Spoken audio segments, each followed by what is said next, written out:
We've all heard the phrase, try something new, you might like it. Oftentimes, people try activities once and never do them again. They might have tried the activity, but they never actually got the full experience. Doing that thing once is always better than never doing it at all, but a singular negative experience can prevent people from ever trying it again. Trying new things is really hard. Even the simplest of activities, such as trying a new vegetable, was a struggle that most of us had as children. For example, public speaking. According to the National Institutes for Mental Health, 75% of people are more afraid of public speaking than dying. And I think the reason why people are so afraid is simply because they don't do it too often. This is kind of a death spiral in my opinion. I'm afraid of it, so I'm more afraid of it, so I don't want to do it, and bam, a death spiral. A couple months ago, we were all returning to in-person classes and clubs after a year of online. One of these classes was debate class. In the brightly lit first debate room, you could hear the excitement in the air, the low murmur of students ready to debate. We were told our motion, given time to prepare, and then assigned our next rooms.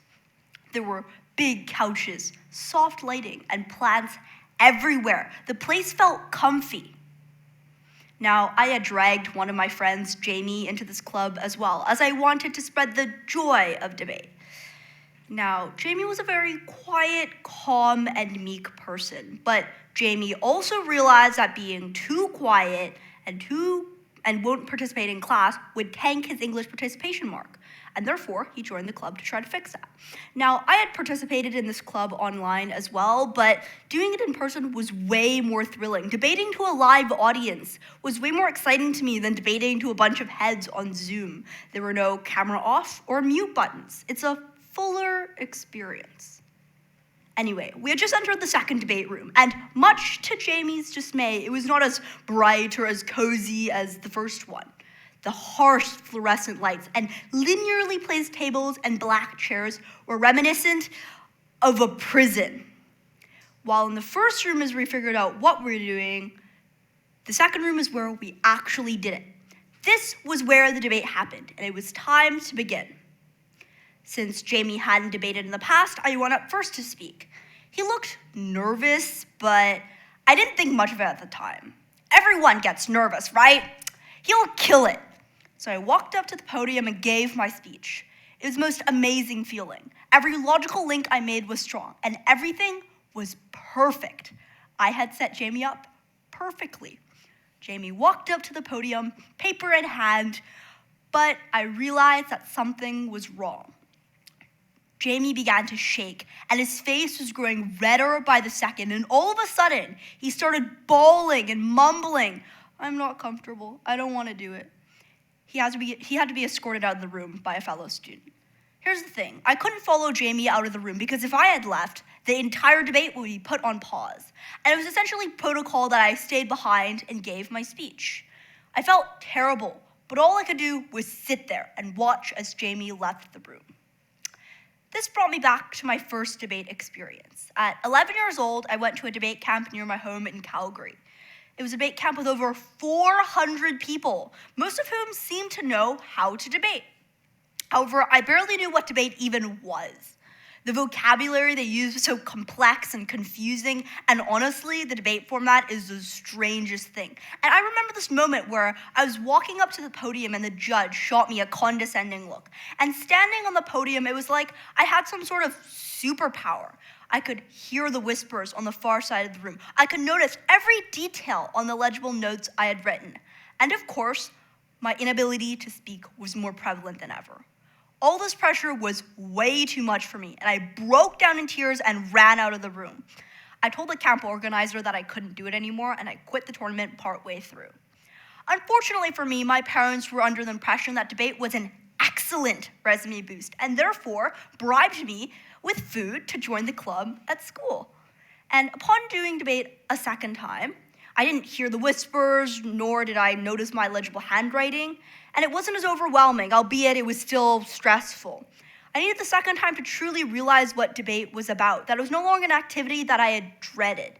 I realized that just because my first experience wasn't good didn't mean that the activity as a whole was bad. I met so many new people, learned so much from an activity that I had dreaded in the past.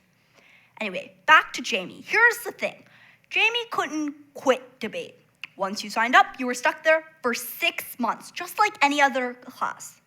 After the debate, I comforted Jamie. I told him that the first time was the worst time, and it would get way better from here on out. The next week went by, Jamie went up to the podium again, and I could tell that he was more confident than before. We were all super supportive, and the teacher gave him a rundown of how debate actually worked. But the biggest difference I could tell was that Jamie had time to process what he needed to do. And this time, he didn't start bawling, he didn't turn red. Sure, he was nervous, but he spoke. It wasn't perfect, but it was a huge improvement from last week. And more importantly, I could tell that he was enjoying this activity a lot more than the first time. If Jamie had only come to debate once, he wouldn't have gotten the ability to come back better, to work through these challenges. I look back at this moment and appreciate Jamie's bravery through trying new things twice and through persevering through these hardships. I got over my initial fear of debate by trying twice, the first being at debate camp and the second being at school. Oftentimes, we don't try new things because we're too overwhelmed with everything else going on. The second time is the first time we actually get to try an activity.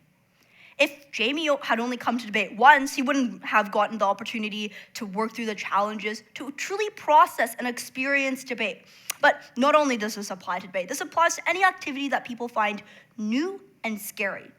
For example, a while back, I signed myself up for a science fair. And to say that it was a terrible experience is an understatement. I put off the project last minute, I didn't organize my time, the motion was bland, and I didn't even show up to the actual competition because I was too overwhelmed. But remembering how Jamie tried twice, I signed up for the science fair again this year, and this time I was able to organize my time, and I actually showed up because I wasn't as overwhelmed. And as a result, I got a silver medal. We can all learn from trying new things twice. So I challenge you, the next time you try a new vegetable, go skydiving, horseback riding, or speaking, and think that it was the worst experience of your life, or that it didn't go as well as you wanted, or even if it went perfectly, to try it one more time, because you never know if you're going to find something that you love, just because you tried it twice.